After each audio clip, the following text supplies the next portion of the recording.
Hey, what's up guys? Tookie here back again, and before we get into today's episode of Draft to Glory, I wanted to mention that along with the next rebuilding hockey town and a nation united, this video was recorded live on Twitch.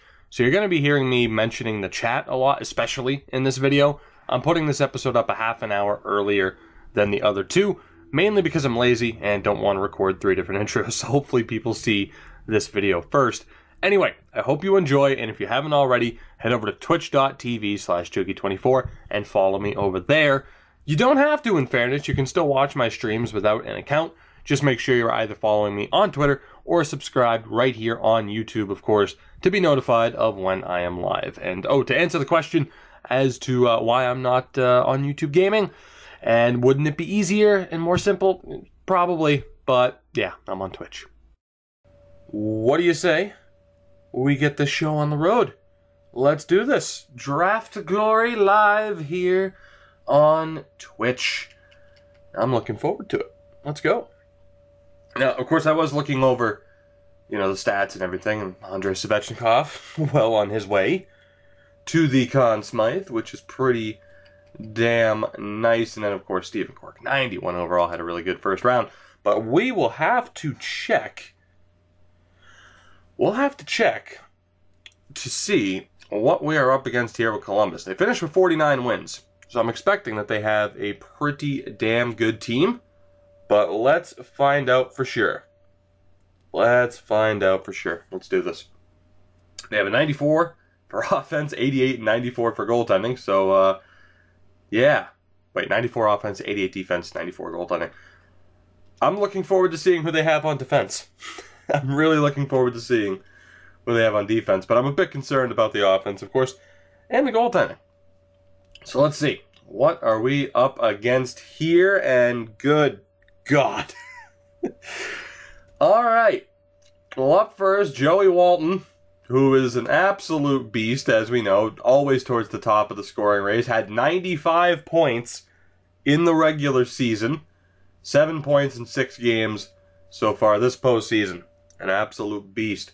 His center, Philip Zadina, only 2 points, but definitely capable with the passing and offensive awareness stats. And the right wing, Marcus Erzberg. Right, another legitimate first-line guy, 93 overall. He had 6 points in the first round, so that's concerning. Second line, we have Clifford Mayer, 6 points in the first round.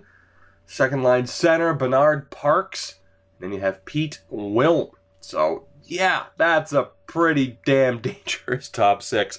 The bottom 6, at least overall-wise, isn't looking too ridiculous. Thankfully, it's not looking too ridiculous. You got Boris Kachuk, who doesn't have a single point so far. Ron Niedermeyer. And Nikita. I learned how to pronounce his last name, and I just cannot remember. Anyway, the fourth line, you have Stuart Connolly with Kenneth Millman, good old Kenny Millman, and Clinton Yip. You have to love the names. But overall, I'm afraid of the team. Absolutely. You just look at Joey Walton. My God. 5-star and everything but defense. We could be in for a bit of trouble. But their defensive rating was weak. That's why. And this is where we might be able to take advantage. As you have Nikita Sergachev, 35 years old, down to an 83 overall on the top pairing with Ruslan Afanasenkov. So again, 2 83s as their top defensive pairing. That's not very good now, is it? Second pairing, Tony Lukowicz with Per Oberg, who I swear, we've seen him before, absolutely. God damn. So hot in here. My voice is still just awful. But anyway, third pairing, Yuri Kaminsky is with Lucas Johansson. So that's going to be the key to victory for us. Can we take advantage of their defense? It's weak on paper, but we don't know for sure. And then the goaltender, 90 overall, Louis Jodry? Lewis. I'm going to call him Louis. I'm going to call him Louis. And for the record, I am looking at the chat. I'm not going to be reading everything off. But again, the people on YouTube know this is live on Twitch.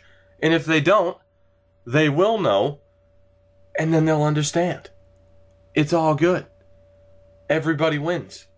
And for the people who are watching this on YouTube, they'll know, oh shit, I should have been following Toogie on Twitter like he says during every video. I should have been following him on Twitch like he says at the end of every video. And then they'll feel silly.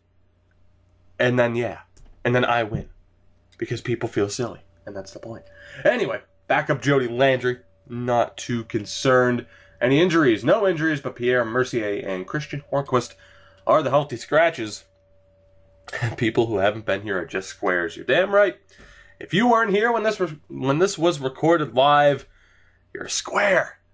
You're the worst. Anyway, let's get into this, guys. First round matchup. Second round matchup. I am off my game tonight. Damn. But anyway, round 2 against the Blue Jackets. Let's do this. Game 1, we of course have home ice advantage. Can we make the most of it is the question. So let's do this. First period of game 1, and it is scoreless. Unfortunately. 15 shots on the first period. That is a pretty good output. Hopefully we can keep it up. Second period, that's not what I wanted. Erzberg with 2 goals in 40 seconds. And the Blue Jackets have a 2-0 lead heading in to the third period, which is a little bit of a shame, but it's all right. I believe in us. We'll find a way to come back. Let's go. Third period. We had like no shots that period, by the way. My God, they just kicked us up and down the ice the entire second period. Come on now. Power play for Columbus. Jesus. What? Was it a major? Jesus Christ. Well, guys, I think we're screwed. 5 minutes to go. I called out their defense. Needless to say, I am regretting that decision. A 3-0 victory for the Blue Jackets in Game 1. Good old Louis Joudry with the 28-save shutout. And needless to say, my confidence level has dropped by just a little bit.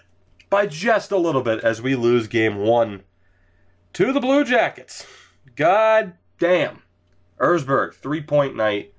Louis Joudry with the 28-save shutout. You know, like I said, I can take a shot at their defense all I want, but yeah, with that caliber of goaltender, we could be in trouble. You'd like to think that our offense would be able to overcome. I mean, we've beaten better goalies than Joudry, I'm quite sure, but yeah, not all that confident. And of course, the Hershey Bears are on to the second round of the playoffs. They're playing the Utica Comets in round 2. So we will keep an eye on that for the moment. But in the meantime, our top priority, Game 2 against the Blue Jackets. Let's go. Let's do this. We need to win. We cannot afford to drop both games on home ice. We just can't afford to do it. So let's see here. First period. That's better. Kim Wheating with the opening goal. Outshot them 13-9. Not that big of a difference, but the difference maker had happened on the board. Kim Wheating gets the job done for the moment. We're up 1-0 after the opening 20 minutes. Oscar Valadares with the follow, by the way. Thank you very much. Boy, that is going to confuse some people on YouTube if they just haven't been listening to all the Twitch references. But that's okay. That is okay. Second period, though. Here against the Blue Jackets. Yeah, I think this is actually going to be a series, guys. Just a hunch that first loss in Game 1, I think we're going to be okay. Maybe. Ken James makes it 2-0. Wilm gets a goal back, and then 3 unanswered. Strachan, Peacock, and Lalonde. And we're up 5-1 at the end of the second period. Ridiculous. Joudry goes from the shutout to giving up 5 goals on 22 shots. And this game is not over. Case and point. Lalonde makes it 6. Zadina gets a goal back. But what are you doing, Columbus? Just just switch goalies, swap goalies. You're ruining your own guy. You're gonna ruin his confidence, and we're gonna take advantage. I'm definitely not distracted by fireworks outside. It's a 6-2 victory in Game 2. And this series is tied. By the way, God medal with the follow. And Vasily Zaitev. I have no idea, but thank you very much for the follow as well. I'm getting ahead of myself. I'm excited, man. It's Draft to Glory live. 6-2 victory in Game 2. And we are good to go for the moment. For the moment. No sweep, at least. And that's what's important. We proved that we can get to the Columbus goaltender. Hopefully we can keep that up. By the way, the Hershey Bears won Game 1. What was the final score? 6-2. Man, those scorelines are certainly a lot more common. But yeah, a 6-2 victory at both the NHL and the AHL level. And needless to say, Friday, April 28th, 2034 is a good day for the Washington Capitals. And the Hershey Bears, for that matter. Guys, I don't think we have to make any lineup changes. I don't think we have to. We won Game 2. We go to Columbus for Game 3. And I have the feeling that I'm gonna like this end result. I'm calling my shot. We're getting the victory here in Game 3. First period. See, what did I tell you? What did I tell you? Junior Harvey, Nolan Patrick, we're up 2-0 at the end of the opening 20. Doubled them up in shots, and we are good to go. How do you like that? Second period. Let's do this. I didn't want to send that live. I hit the wrong button. How embarrassing. Second period. And that's not bad. We keep the 2-goal lead intact. The Mayor gets a goal back. Rudy Yell makes it 3-2. Or 3-1 on the board. 3-2. Damn. I saw someone in chat say we were going to win 3-2. Boy, this is the highest of quality. That's what you get here. Whether you're watching it live on Twitch or watching it on YouTube later, the highest of quality. Third period, let's do this. Let's win Game 3. Third period of Game 3.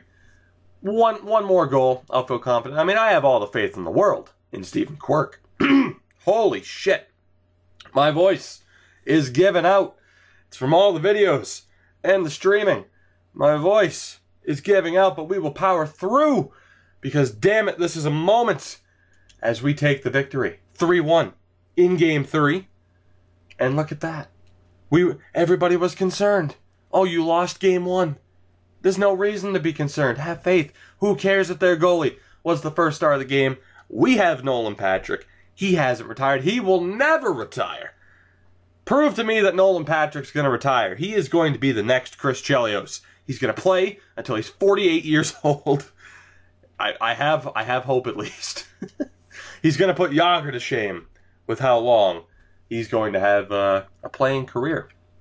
The good news is as well, the Hershey Bears with another victory. 2-1 in Game 2. So far, a perfect episode, at least for the Hershey Bears. And well, it's somewhat, a near perfect episode for the Caps. I mean, we can spot them a game, right? We can afford to give up that first game because who cares? It's smooth sailing from here. Game 4 in Columbus.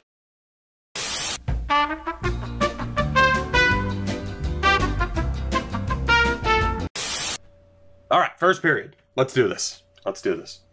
Game 4, first period. We got this. Let's go.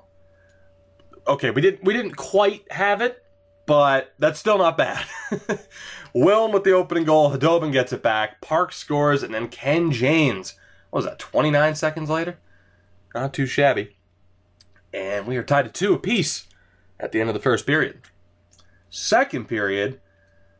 All right, well, I'm glad the goaltending didn't show up. That's great. Lalonde made it 3, but then Walton and Niedermeyer give the Jackets a 4-3 lead. We're going to come back, though. We're going to come back. With our offense, Andrei Svechnikov's been pretty quiet so far in this series. We will be all right. Let's go. We will be all right. We got this.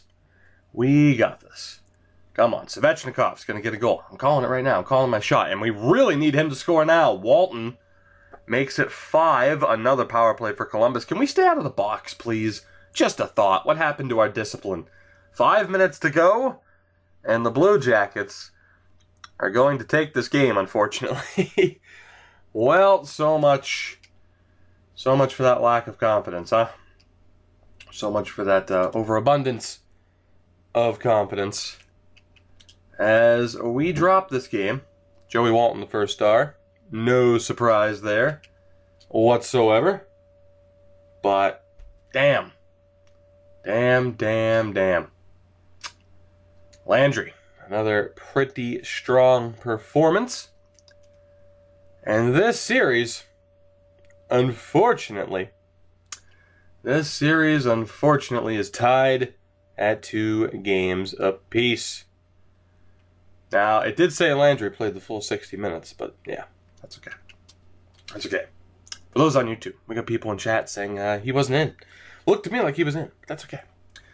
That's okay. This series is tied at 2 games apiece, but not for long, because we're going to win this game on home ice. Then we're going to go back to Columbus for Game 6, and we're going to end the series, and we are going to move on. So let's do this. Let's do this. Game 5. Nolan Patrick's career isn't ending yet, damn it. He has one more cup to win. So let's do this. First period of Game 5 is scoreless. Well, that's boring. What about the second period, though? Second period, not as boring. Ken Vitale gets the opening goal of the game. Erzberg ties it, only for Rudy Yell to restore that lead. 2-1 on the board as we enter the third period. I have faith in Stephen Quirk. Lalonde gives us the 3-1 lead. 3-2 lead? 3-1 lead. Damn. By the way, people are right. It is Louis Joudry that is the starter. The follower? The starter. He might be a follower. Of what? Who knows? Boy. You know what? The good thing is, people were right. I didn't even catch it. People were right. I have so much to focus on. People were right. Landry's their backup. Louis Joudry is not playing. What happened to him, we will find out in a moment. But to be honest, there's no reason to really care, because we won Game 5 by the score of 4-2, and we have a chance to end this series in Game 6. And we're going to do that. But first,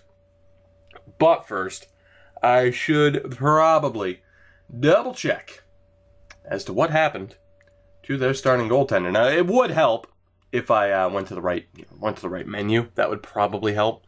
Just saying. You never know for sure. Goddamn fireworks scaring my dog.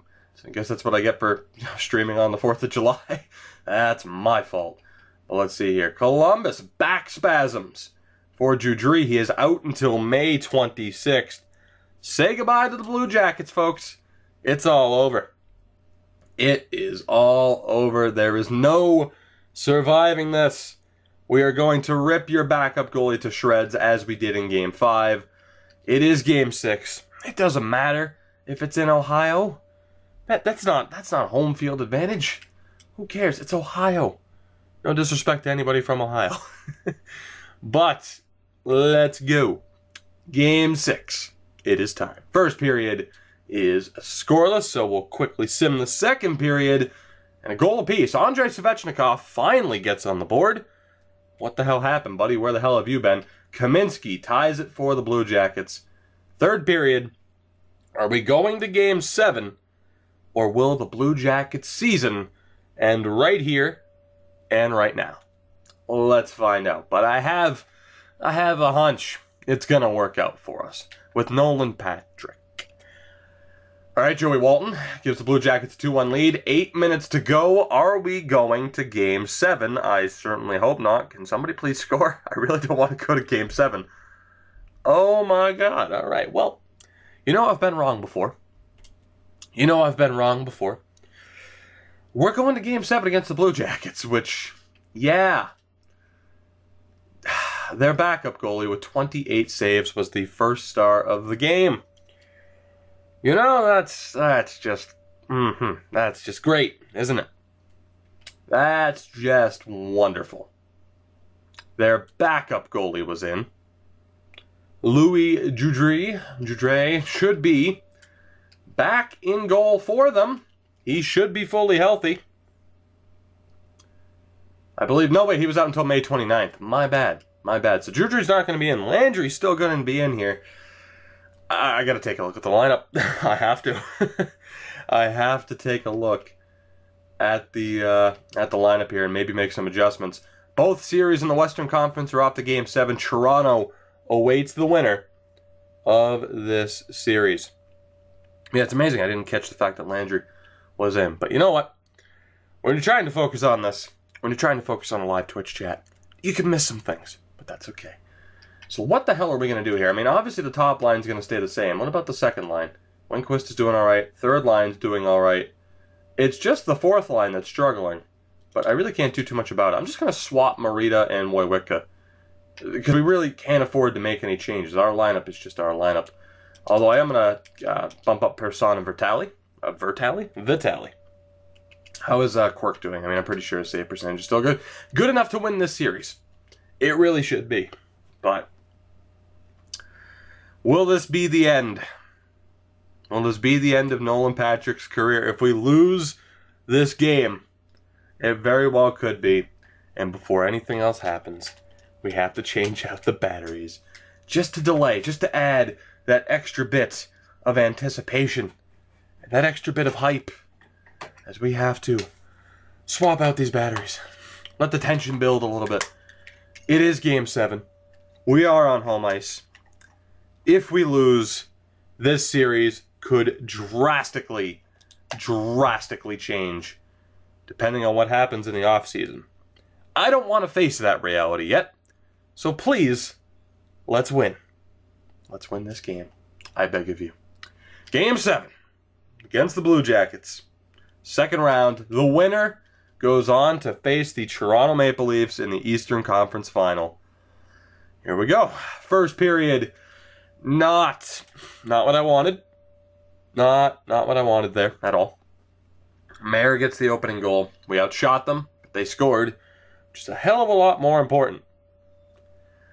Second period. Oh my God. Lucas Johansson. 2-0 for the Blue Jackets. 2-0 for the Blue Jackets. And that sets up this third period. We are the defending Stanley Cup champions. We are the reigning President's Trophy winners. And we are 20 minutes away from the typical Washington Capitals playoff exit. Third period. Could this be the last game of Nolan Patrick's career? It very well could be, unless Junior Harvey gets a goal. Okay, we have hope. We have hope. Come on, it's their backup goalie. You can't let him do this to you, please. Oh my God, 5.5 to go. Nolan Patrick's career might be on the line, and it might be over. The Columbus Blue Jackets, despite losing their starting goaltender, eliminate the defending Stanley Cup champions in 7 games. Junior Harvey tried. Wow. I said I wasn't worried about their starting goalie. It turns out I should have been worried about their backup goalie. Jody Landry steals this series.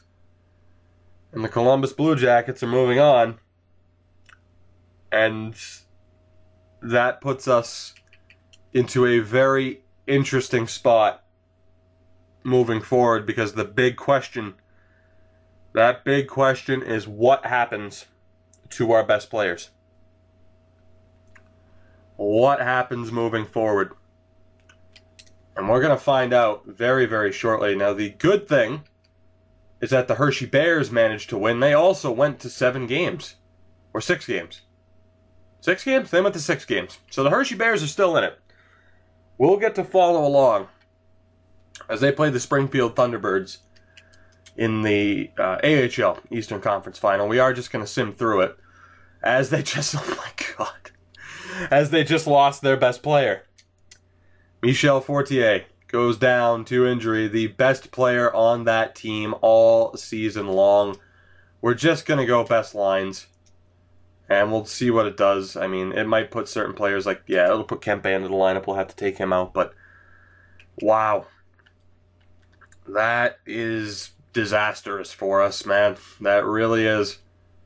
We may have just seen, and we'll keep Jake DeBrusk in the lineup, that's fine. We may have just seen the last game for both Nolan Patrick and Andrei Svechnikov. And the Hershey Bears were swept in the Eastern Conference Final by Springfield. Oh my God. There was so much hope and promise as we started this episode. There was so much hope and promise, only for both teams to fall short. The Caps out in the second round. And the Hershey Bears, I was thinking with 48, it might finally be their year. That's the one thing that hasn't happened. It might have finally been their year to compete for the Calder Cup. And they get swept. And they get swept. Oh my God. So the question is, what happens now? The question is, what happens now? As we prepare for an off-season and yet another draft, we have a ton of picks. Like, we have a ton of picks for this upcoming draft, which, to be honest, we might need because the rebuild might be starting sooner than we would hope. But we'll find out. The Minnesota Wild went on to win the Stanley Cup. The Texas Stars won the Calder Cup. So at least Springfield lost in the Calder Cup final. I can take a bit of solace in that. Take some joy in the fact that other people failed. But let's take a look here. We'll look at the Minnesota Wild. We'll take a look at the bracket, of course. We'll take a look at the awards. And then we find out, are we going to be without Nolan Patrick? Now, the Blue Jackets fell short. They lost to Toronto in 6 games, and then Toronto went on to lose to Minnesota in 6 games. Springfield also lost in 6 games. That's a lot of 6s. But let's see. We'll take a look at Minnesota, just to see what a Stanley Cup winning team looks like. Andrei Svechnikov, you tried your best, buddy, but we fell just short. I mean, my God, I got to take a look at the Blue Jackets here. I have to take a look at the Blue Jackets. You had Landry. He played 11 games. He finished with a .938 save percentage as an 82 overall goaltender. That is ridiculous. Like, that is just not fair. We would have been better off if their starter was never injured. We would have been better off. Minnesota Wild, though, Victor German, ended up being the cup-winning goalie at .934 save percentage. We'll take a look at the rest of the team. Riley Tufte is a Stanley Cup champion. 36 years old. They also have Maxime Kalinin. So yeah, I can definitely see why they would have won a cup. They look to have a pretty damn good team, and they had a lot of players, including a Strombolopoulos. That was above 10 points. So they had a lot of secondary scoring. By the way, I just saw the name Tamora. Is Tamora still on Carolina? There he is. Andrew Tamora. Haven't seen that name in a long time. The franchise-level player that we missed out on despite finishing dead last way back in 2021. 96 overall. What would this team have looked like if we ended up with Tamora? Would we have more than 2 cups? Who the hell knows? We'll take a look at the awards. And then, damn it, I will have to... I'll have to find out if we've just lost the face of our franchise. Now, again, we were the defending Stanley Cup champions, so that sucks. You get a look at the awards. Kalinin won the Art Ross. Of course, he also just won the Stanley Cup. We went up against Joey Walton, the Hart Trophy winner. He got the better of us. Schroeder, the Norris Trophy winner. Kalinin, the Lady Byng. The Calder to Hatcher, Germain, the Conn Smythe. No hardware for us, though. Unfortunately, Riley Tufte did win the Rocket Richard, though. And Thunder Turkey. Thunder Turkey with the follow. Thank you very much, man. Cheer me up a little bit with the follows, would you guys? Again, Fortier, I mean, he just cleaned up for the most part. MVP of the league. Point leader. And for him to get injured, that really crippled the Hershey Bears. There wasn't too much they could do from there. He was also the sportsman of the year. But overall, the season ends in failure. Let's find out what's happening to our franchise moving forward. Are we going to lose Nolan Patrick? Are we going to lose Andrei Svechnikov? If so, we could be in a whole lot of trouble. Ixnay 2000 with the follow. Thank you, buddy. I needed that. Also, Delta highlights. That'll be popping up in a second. There it is. There it is. All right. Here we go. So we got to look at the lottery results first. Chicago with the #1 pick. Here we go. The retired players list. Are we going to lose Nolan Patrick? 3, 2, 1. Please, God, no. And we didn't. Thank God. It was just the AHL players. It was just the AHL players that we signed that retired. Oh, thank God. We have at least one more year with Nolan Patrick. Oh, my God. Goaltenders, we wouldn't have lost anybody anyway. All right. The chance for success in this series is still very much there as you get a look at the retired players list. Marner, McKinnon, a couple other pretty big names. We really wasted Dennis Gurion off, but he was at the end of his career anyway. But we'll find out. We'll find out what this draft has in store for us now. Not as much pressure. Not as much pressure to end up with a really, solid draft. Like I said, we have a lot of picks, but yeah, just keeping Nolan Patrick, keeping this team together, keeping the core together, keeps this franchise in a very, very good spot. Now, unfortunately for us, our first pick isn't going to be until very late in the first round. We will scroll back through and see, of course, who Chicago ended up taking, see if there were any franchise-level players. But we're still in a good spot. Again, the decision was made to not trade Nolan Patrick, to not trade anybody, as suggested by people in the YouTube comments. We're keeping this team together. Maybe we would have been able to end up with somebody like this, but I guarantee Nolan Patrick's value has dropped significantly. His overall might still be good, but if you look at his age, it doesn't matter. He's going to be like a Zetterberg type. Yeah, see, there you go. Showing up as an 87 overall at 35 years old, but that value is pretty low. Wheating is definitely our most valuable player at this point, unless you factor in Stephen Quirk, which probably, yeah, I mean, Quirk and Wheating right now are the key to this team. And when we take a look at the draft picks, when it shows your 7th round pick first, you have a lot of picks. We have half of the 4th round in our possession, and thankfully this year we have that extra 2nd round pick. We got Arizona's 2nd round pick, which could make a big difference for us. It could make a big difference for us. But as far as getting those big-time game changers, we're not going to be getting anybody of that caliber here with the 26th pick. DJ Hayes with the follow, by the way. Thank you, man. So let's do this. Let's see. Who can we manage to get 26th overall in this draft? And we do have quite a few options. Zetterberg, McKee, St. Denis, McGinn, Ference, a goaltender, the only goaltender. We don't exactly need a goalie, but I'm sure he'd be elite. I am 99% sure Ference would be elite. You have Dodge, Burnquist, and Bergenheim. So while we don't need the goalie, it would probably be the safe pick. And because otherwise we're, just taking a risk on a forward or a defenseman, which we definitely need. But with Carl Ference, he's going to have good value. He's going to be elite. So that's the question.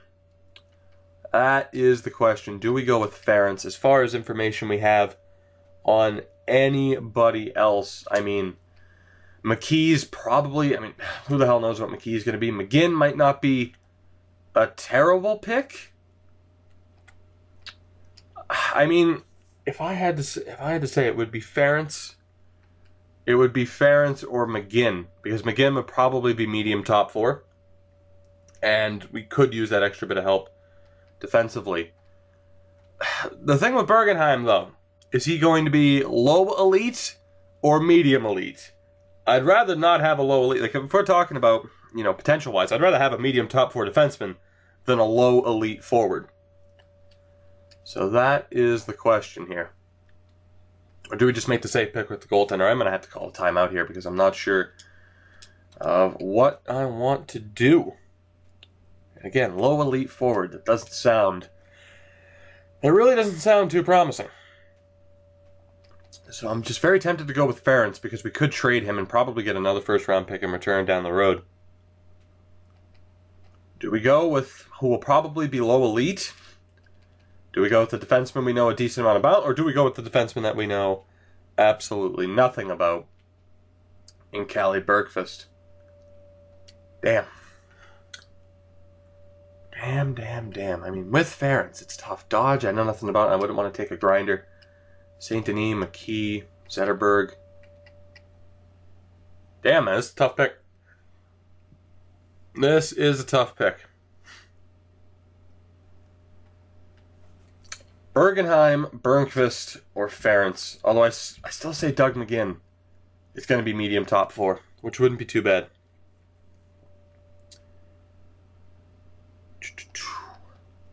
Just taking a look at the old Twitch chat for the YouTube people. I'm sorry for that. We got people saying Bergqvist will be high top 4, but Ferentz could be elite. That's the thing, man. I don't know if I have faith that Bergqvist will be high top 4. that seems a bit much. I have to go with my gut here.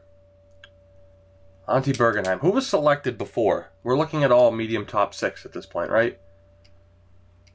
I mean, I guess there's a chance he could be...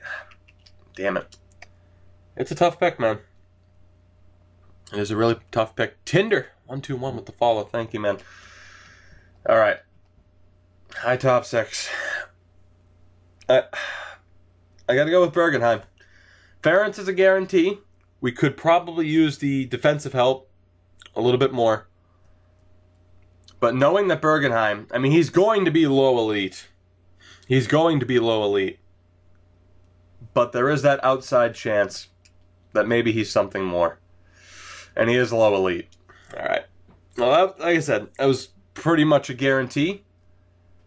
But I'm all right with the pick depending on his value, which isn't great. He is a 72 overall at 18 years old, so he'll be on Hershey next year, which is all right. But let's take a look at who we passed up on. Like I said, goaltending-wise, I know we just passed up on somebody good with Ferentz. McKee was medium top 6. We'll take a look at him. I guarantee his value is about the same. McGinn was medium top 4, which was expected. Bergqvist was medium top 4. And then we'll scroll back to see who went 30th overall. And that would be Zetterberg, who was medium top 6. So let's see. Columbus, Anaheim, Toronto, and Minnesota. Let me take a look at those really quick. We'll take a look at the Ducks and who they just ended up with. And yeah, see, McGinn was medium top 4 as we knew, but his value is low. So really, as far as value goes, I don't think we really could have gone wrong. Everyone was about the same. But yeah, I mean, I really don't feel like we made... I don't think we made too bad of a decision. McKee was about the same. So basically, for who we ended up with, trade value is about equal. Trade value is about equal, which is good. But I think I'm happy with the guy that we got because it did end up being a 72 overall player. So he should be more helpful. Yeah, and Bergqvist was a 59 overall. So yeah, you know what? I'd say overall we made a pretty damn good decision. I mean, aside from taking the goaltender, who I guarantee is medium elite. There you go. Now the question is, like I said, I knew he was medium elite, but we don't exactly need the goaltending help yet because we do have Steven Quirk. God, who the hell just made that pick? I completely blanked out. Chicago. Okay. Here's the thing, though. Is he medium elite with good value or medium elite with terrible value? Because it does make a difference, right? It does make a difference. Let's see. Decent value. He has a good chance to actually be a proper elite goaltender. But overall, I'm okay with the decision. We get a decent guy. I mean, Quirk is 32, right? So we still have some time with Quirk. Worst comes to worst, if like Quirk were to retire, we'd still have Crawford at that time. So I'm not too concerned. We didn't need a goaltender at the moment. We needed that forward help, and we are getting someone who at least has a chance to make the NHL level, which is something that we don't have too much of in abundance. So missing out on Ferentz, like I said, I knew that was the safe pick. I could have easily made that pick. Took the risk with the forward. We ended up with the best forward at the time, which is fine. Now the question is, what the hell do we do next? Because we have the entire list. We could just go with the guy first to second round, but if I had to guess with Dodge, he's going to be medium top 9. If I had to guess with Dodge, he's going to be medium top 9 because he's a grinder. You know, these guys all high bottom 6. At best, you know, medium top 9 as well. So we're looking at players that are really in the same kind of spot. And it's not looking like it's going to be the best draft.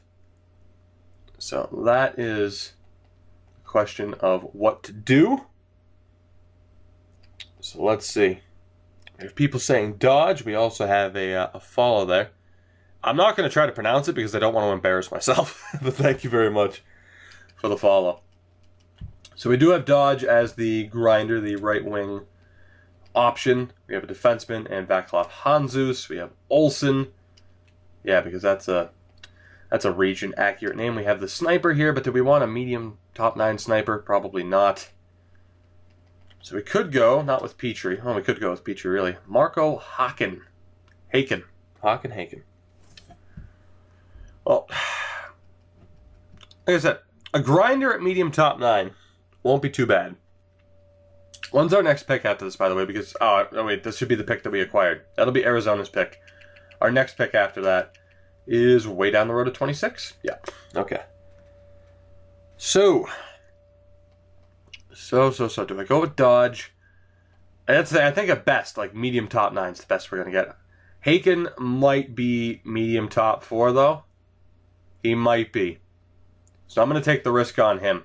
Because we'll have plenty of time to get, you know, medium top 9 two-way forwards or defense, or grinders, I should say, later.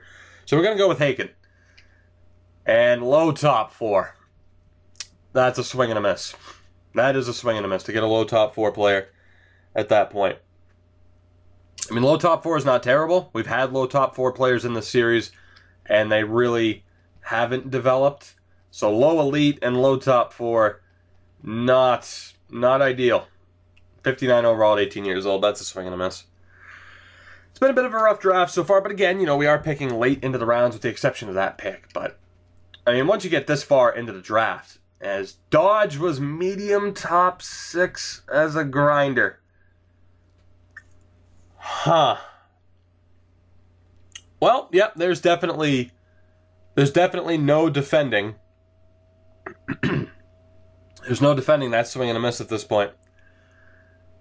Obviously, we should have gone with Ferentz with the first pick, Dodge with the second pick, but hindsight, man, what are you going to do? What are you going to do?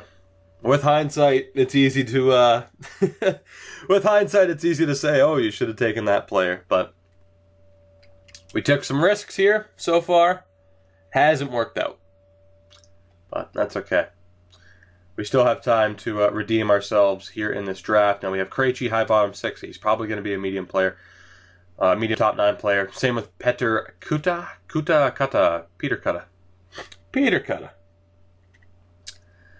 So let's see, second and third round here. Again, it's just a risk from here on out. It's just, you know, throw a dart at the wall and see what happens. By the way, I did miss a couple of follows. Thudson55, Nyan Cat, and Owzy. Owzy.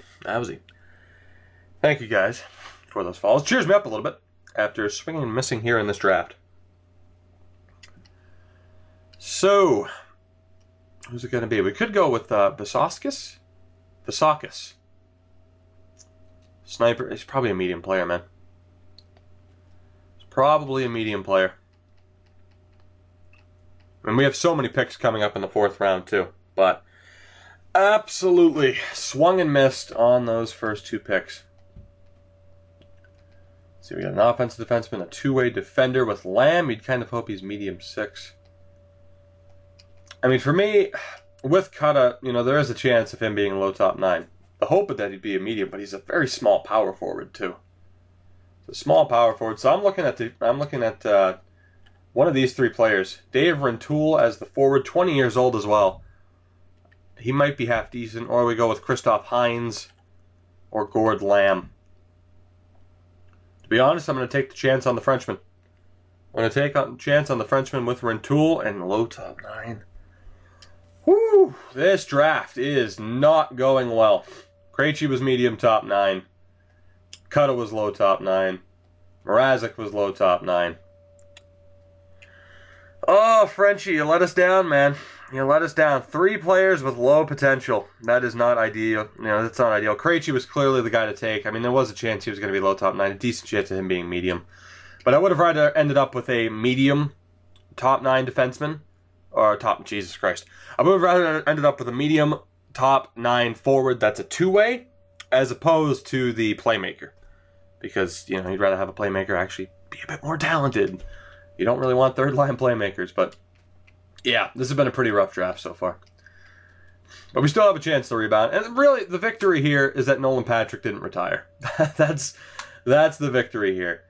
And there were a couple of players that we definitely could have looked at. Hines or Lamb would have been decent players. But yeah, this is one of our worst drafts of this series. We're not picking a very good time to have one of the worst drafts in our series. Now, there's a goalie here, Sedin. Is there another goalie here in the 3rd round? There is not. So it might be worth taking Sedin. We don't exactly need another goaltending prospect, but he still might be worth taking. He still might be worth taking. So let me see here. We're just going to take a look because odds are he's going to be medium starter, that goaltender.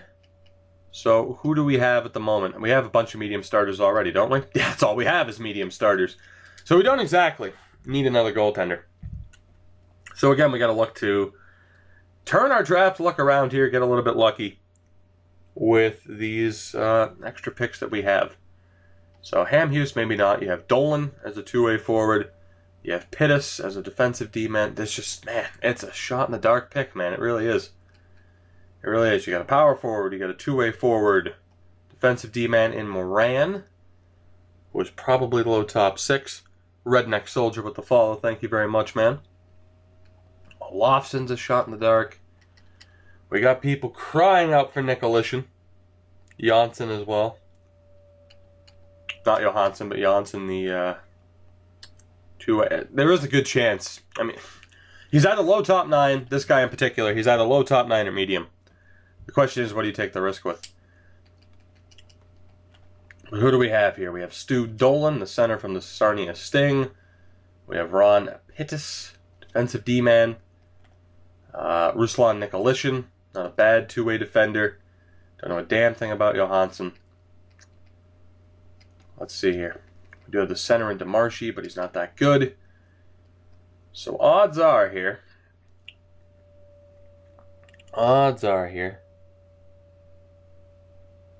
What to do, man? What to do? Do I take the risk on Janssen and hope that he's medium top 9? I think at this point I have to take the risk and hope that somebody's half decent. I do need the defensive help, but odds are this guy's the best player available if he's medium top 9. There's a good chance that he isn't. When is the next pick after this? Not for a while, 26th. So I got to make this pick count, which I haven't done a very good job of so far. I'm going to go with Janssen. We're going to hope for the best here. Medium top 9. All right, well, hey, for once in this draft, it wasn't a complete swing and miss. I'm all right with that pick. I am all right with that pick. Now, as far as other players that we could have taken, Nicolishin was medium top 6. So that wouldn't have been terrible. Nesterov was arguably the best pick. At least he has high potential. Olofsson wouldn't have been bad. So as far as who we took, we were all right. Sedin was actually a low starter, so we dodged a bullet there. We could have ended up with a medium top 6 defenseman. We end up with the forward equivalent in Janssen. So I'm all right with that. But we'll definitely look for defensive help here. Now you have Burmistrov, low top 6 or maybe medium. That's the hope. So you have Swift, Tavares, McCollum. Again, no information on these players. We could hope with Blugis to get lucky again. We could hope to get lucky with him. By the way, a couple of followers were rolling in.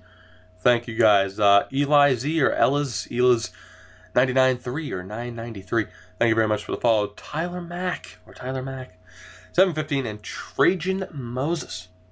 Thank you guys. Steve Blugis, though, wouldn't be a bad pick. I don't think he'd be too bad of a pick. I'm looking at him. O.D. Marchessault wouldn't be too bad. Mario O.D. Marchessault. Hell of a name. You got Reach, the sniper, would avoid him.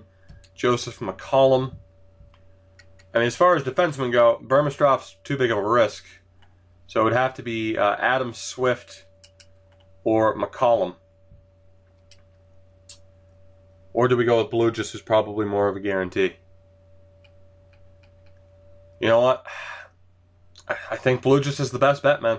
I'm going to go with him. Hopefully he's medium top 9. Hopefully low top 9. Son of a bitch. Another swing and a miss, man.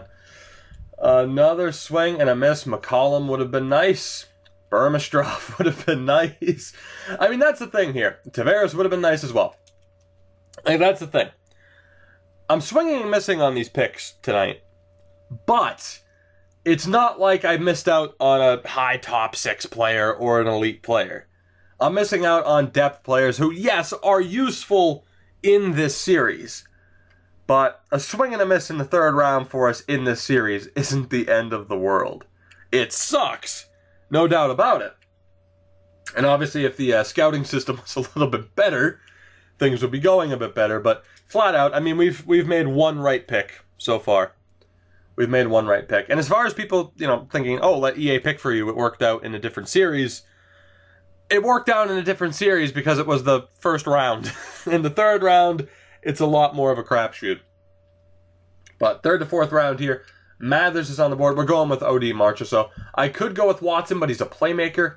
Denis Pepin might not be too bad, actually. Or Marchand. Both of those guys have a really good chance. How many? I know we have the next pick after this, right? How many picks do we have here in the 4th round? We have the 1st and 2nd and then the 6th. Okay, 4th round, we might be able to do some damage here. We might be able to do some damage here. O.D. Marchessault has a good chance. But ending up with Watson, Denis Pepin, and Marchand are probably really good bets here. And yes, I do have like 8 million picks here in the 4th round. So the question is, do I go with O.D. Marchessault and then Watson with the next pick and then hope that one of these 2 guys are left after that? Actually, I'm not going to go with Watson, though. He's a playmaker. I don't want a medium top 9 playmaker. That sucks. Tornadoes Hockey with the follow. Thank you, man. I'm going to go with O.D. Marchessault with this 1st pick. And we'll see what happens. Medium top 6. All right, that's not too bad. Medium top 6 isn't too bad. And then the next pick, again, we're going slightly off the board. Levasseur isn't a bad option. Neither is Fortier. But do we... I mean, Denis Pepin is probably low top 4. He is probably low top 4. Or Marchand, which high AHL top 4. So it's like, is he going to be a 7th D or is he going to be even better than that? Marc Marchand. Levasseur is probably the safer bet here. And for those watching on YouTube, I'll tell you that's who the chat wants me to go with, so I'll go with it. We'll go with Levasseur and a low top 6. Well, chat, you blew it. You blew it. That was your chance. That was your chance, and you blew it. So no longer do I want to see rip in the chat or anything like that. You fucked up just as bad as I did. So there you go. Not so easy, is it, fellas? Not so easy. That's all right. Who do we miss out on? Watson was low top 9. Wouldn't have wanted him. Mathers wouldn't have wanted him. He's a playmaker. So we didn't miss out on anybody too dangerous. We didn't miss out on anybody that I'm really regretting. So, again, we have Denis Pepin. We have Marchand. We have a couple of goalies, but we don't need to waste picks on goalies at this point. Hummel, probably low top 6. Damn. Damn. So what to do here? 4th round, again, it's just shot in the dark picks as far as who we end up taking. Might honestly be the best time to let the game pick for me. I'm going to take the risk. He's going to be low top 4, right? But for a 4th round pick, that's not too bad. But I'll take him, and we'll hope for the best. Low top 4. All right, you know what? That's fine. That's fine. What did we miss out on? Reitz wouldn't have been bad, but he's a sniper, so I don't care. Hummel would have been a good pick. Marchand would have been a really good pick, and I missed out on him by 1. I had a feeling he was going to be a really good pick. High AHL top 2 is a really good potential for this series. Now, we do have consecutive picks once again. And we'll see what I can do with that. Which I'm not all that hopeful. We have Fortier as a two-way forward. We have DuPont, who's probably 7th D. We have a grinder and Chartrand. A power forward in Lefebvre. Lefebvre? He's a bit of a small power forward, though. We have a two-way defender that we're going to avoid, and we have Carl Pandolfo as a two-way forward. So, do I take the risk on DuPont? I'm not going to bother taking the goalies. I don't need them. I don't need the goalies in this series. I already have goalies. They're not going to be any better than who I already have. So we got to try like hell to just find that extra forward help. So Fortier or Chartrand look to be the two options. Or Roger. No, Rogers is a playmaker. So Pandolfo, Fortier. Let me take a look. Simon Fortier, two-way forward. God, do I take the risk on DuPont? Do I take the risk on Guy DuPont? Chartrand. I'm going to go with, God, man, who to go with here? I'm going to go with the center, for sure. Guy Chartrand. You're going to be our pick. You're a grinder. So for the best, high AHL top 6. I am more excited about that than I should be. But that's a pretty damn good potential. Like, he's guaranteed to eventually make our 4th line with that potential. So I'm really happy with that pick. And I have to be happy with that pick because of how this draft has gone. So that's not too bad. I'm going to go with Pandolfo next, simply because he's a center. Simply because he's a center, and there's a really good chance. I mean, that's the thing. I'd rather take the risk on the center two-way forward than the left wing. I'm going to go with Pandolfo. It's worth the risk. Low top 9. Not ideal. Especially when DuPont was medium top 6. I know Duchesne was going to be good. It doesn't matter. We already have medium starter goalies. Julian wasn't that great. Alright. So Fortier's still on the board, which honestly concerns me at this point. Fortier's still on the board. We still have a lot of picks here in this round. So I'm going to go with Fortier. We'll take the risk this time. And he was low top 9 as well. Damn it. God damn it. And as pointed out in the chat, Niinimaa of the Islanders traded to Nashville. We don't have to deal with him anymore, thankfully. Pierre Zabito was decent. DuPont. And like I said, the goalies were decent. Lefebvre was low top 6, which, I mean, doesn't really work out too well. Doesn't really work out too well, so I'm not too concerned. Next pick here, we're looking at guys in the 4th to 5th round. We are looking at Luhivara. What a name. We're looking at Mendez. We're looking at Grigorenko. Hamonic. Are you actually more of a power forward? Kind of, sort of. We're looking at Erzberg. We're looking at Craig Crabb. We're looking at Bates. So who to go with here? Who to go with here? I gotta make it through this draft, man. This video is gonna be long. This video is going to be long. So you got Grigorenko as a defensive D. Mendez doesn't have any league interest. Marshall Mendez. That kind of concerns me. Do I go with the Finn? Tero Luhivara? You know what? I'm gonna take the risk. I think with Luhivara. I'm gonna hope that he's at least medium bottom 6. Please, hopefully. Medium bottom 6. I'm alright with that. That's good for a grinder. That's good for a grinder. Now, was there somebody better? Yes, there was. There was Rogers. But again, he's a playmaker. Do you really want a playmaker at medium top 9? Not really. Not really. That's the type of player that ends up being a depth forward every goddamn time. That's just how that's just how the game works. That happens every time. Hamonic was medium bottom 6. That wouldn't have been too bad of a pick. Let me sit into our next pick here. So, yeah, we didn't miss out on anybody. Hamonic wouldn't have been too bad of a pick.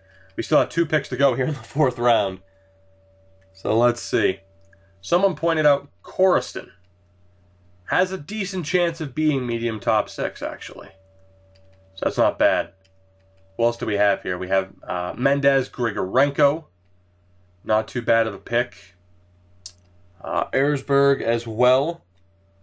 Let me take a look at Grigorenko, the defensive D-man. 6'2", 206, Mikhail Grigorenko. Well, all right then.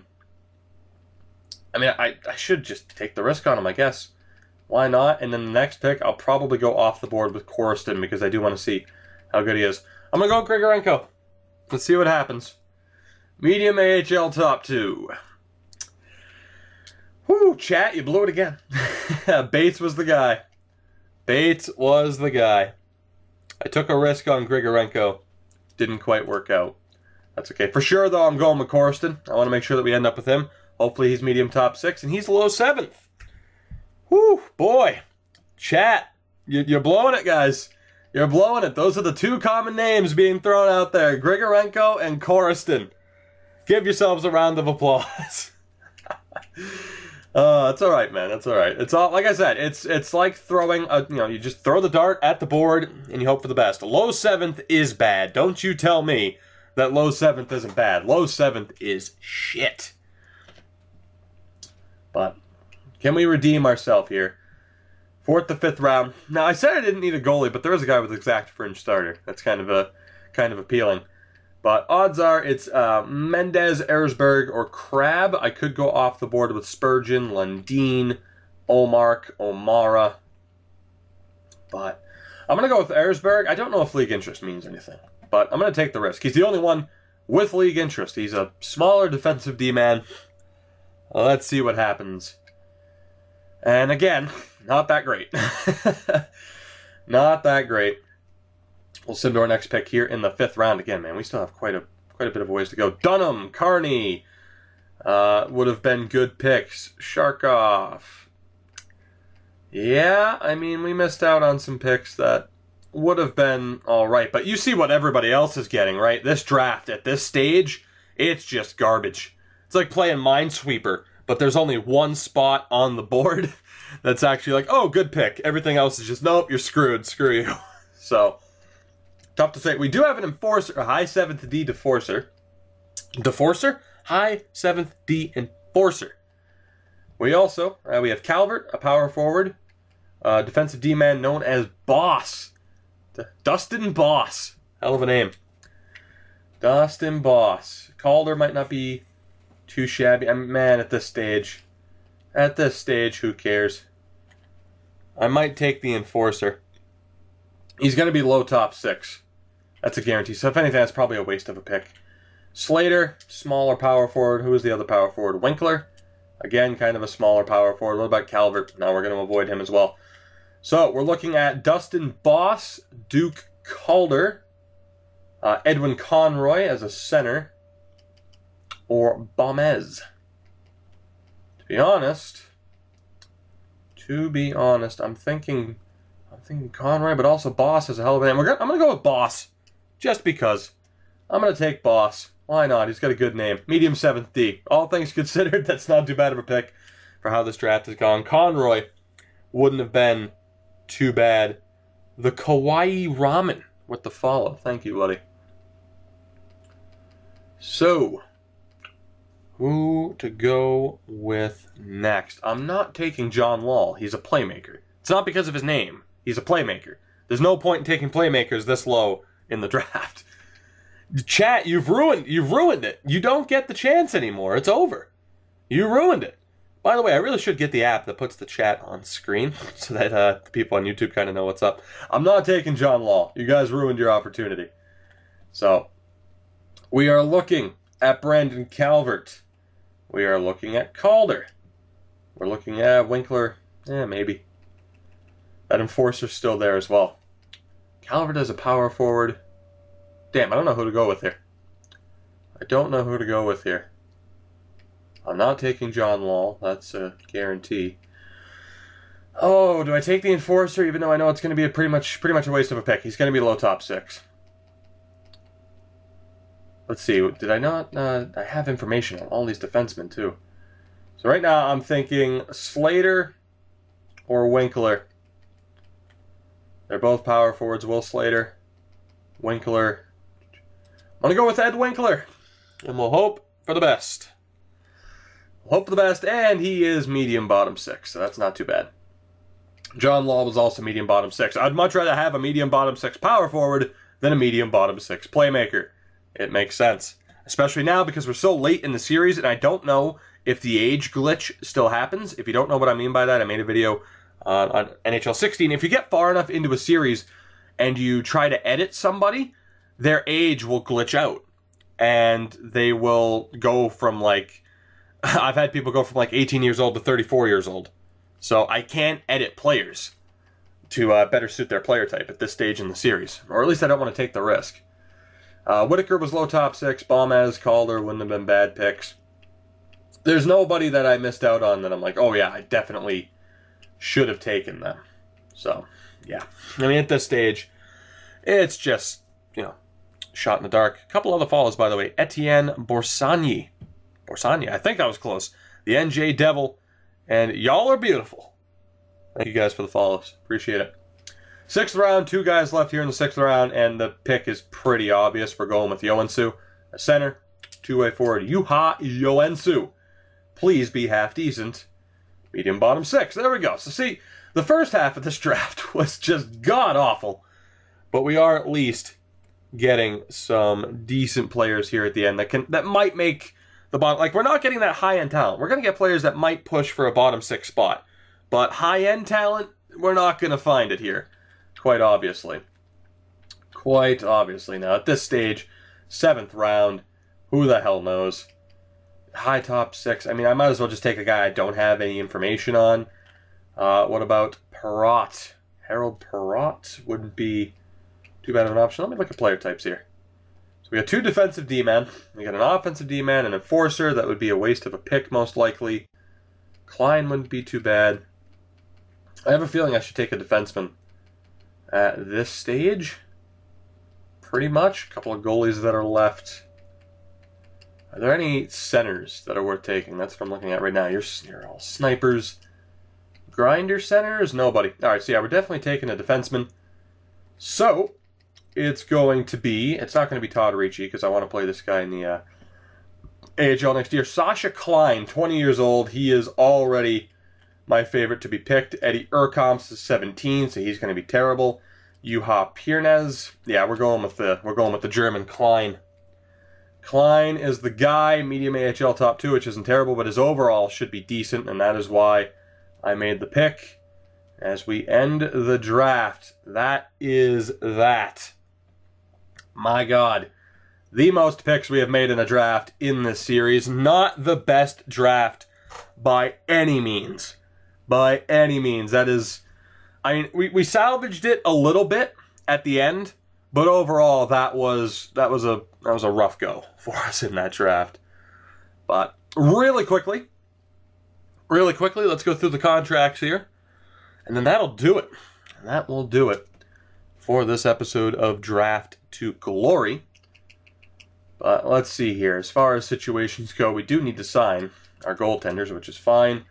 Sign Crawford to a decent deal. Cap space, we should be fine, so I'm not too worried about the 85% nonsense. Ken Vitale needs a deal.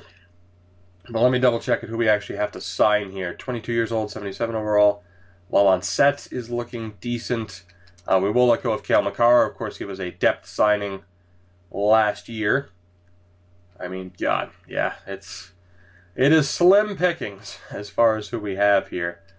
O'Byrne, I might just let go of because low top 6 really isn't worth it. Low top 6 really isn't worth it at this point. So I'm going to let go of him. I don't even want to invest the time into him.